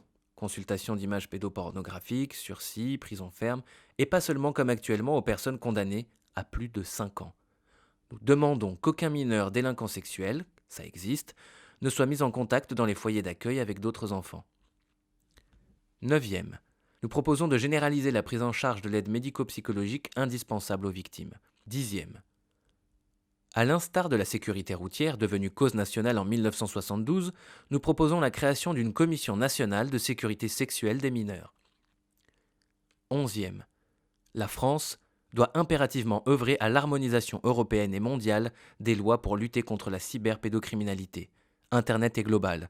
Les mêmes lois doivent s'y appliquer à tous. Douzième. Nous proposons que tous les fournisseurs d'accès qui refusent de collaborer aux enquêtes liées à la pédocriminalité soient sanctionnés par de lourdes amendes. 13e. Nous proposons le lancement d'une vaste campagne d'information nationale à destination des mineurs sur les dangers de l'Internet, non seulement à la télévision, mais surtout sur les réseaux sociaux. 14. Nous proposons la création d'une cellule de type Pharos, mais uniquement dédiée à la pédocriminalité, dotée de moyens technologiques et humains suffisants. Nous proposons que toute personne qui détient, consomme, distribue du matériel, des images de violences sexuelles sur mineurs soit désormais fichée. Nous proposons que la durée de conservation de l'ensemble des données, preuves et éléments informatiques liés à la pédocriminalité soit portée à 30 ans. Nous proposons que les enquêteurs bénéficient dans leur formation continue des outils d'enquête informatique les plus perfectionnés, à l'égal de ceux employés dans les pays anglo-saxons. Nous préconisons une collaboration des services de police avec ces groupes dans un cadre défini. Enfin, il apparaît qu'un réel dialogue doit s'ouvrir entre forces de l'ordre et associations pour que toutes ces affaires soient portées en justice, afin que même la voix des victimes non identifiées soit portée. 15e. Nous proposons l'imprescriptibilité des crimes sexuels. Refusons que les turpitudes sexuelles des puissants soient gérées comme des moyens de pression extrajudiciaire. 16e. Nous proposons l'inversion de la charge de la preuve dans le cas des jugements de viol sur mineurs. Face à la justice, ce doit être au prédateur présumé d'apporter la preuve de son innocence. 17e. Nous proposons le réexamen systématique de l'ensemble des dossiers touchant à la pédocriminalité traités par des professionnels, magistrats, policiers, travailleurs sociaux, condamnés pour des crimes et des délits sexuels. 18e. Nous proposons un alourdissement conséquent des peines pour ceux qui couvrent ou ferment les yeux sur les agissements pédocriminels, au nom du système. 19e. Nous proposons la création de structures d'accueil dédiées aux pédosexuels abstinents et le financement de recherches médicales pour aboutir à un véritable suivi des pédocriminels. 20e. Nous proposons une formation spécifique généralisée et continue des policiers, des travailleurs sociaux et des magistrats sur le thème de la pédocriminalité. 21e. Aujourd'hui, nous proposons de repenser l'éducation sexuelle à l'école. Laisser aux sites pornographiques la charge d'expliquer le sexe aux enfants est irresponsable. On en est pourtant là. Et sans attendre, nous vous proposons de télécharger sur 1 sur 5 notre manuel de protection à destination des enfants, fruit de 3 ans de travail d'experts et de psy réunis par Innocence en danger. 22e. Nous demandons que l'étude des violences sexuelles soit intégrée dans le cursus de formation des médecins, des magistrats, des policiers. 23e. Nous demandons la réhabilitation de la centaine de médecins sanctionnés par le Conseil de l'Ordre à la suite de signalements d'enfants victimes de violences sexuelles. Nous demandons une enquête nationale de l'IGAS sur le non-fonctionnement des structures médicales dans ce domaine et le lancement d'une campagne nationale pour rappeler que la loi impose un devoir de signalement. 24e. Nous proposons le financement d'études multidisciplinaires sur le phénomène pédocriminel et son coût social. 25e. Nous proposons donc la création en France d'une commission nationale, pluridisciplinaire et permanente, indépendante des pouvoirs constitués. Elle sera animée par des spécialistes issus du monde associatif, judiciaire, médical, policier, des professionnels de l'enfance en danger.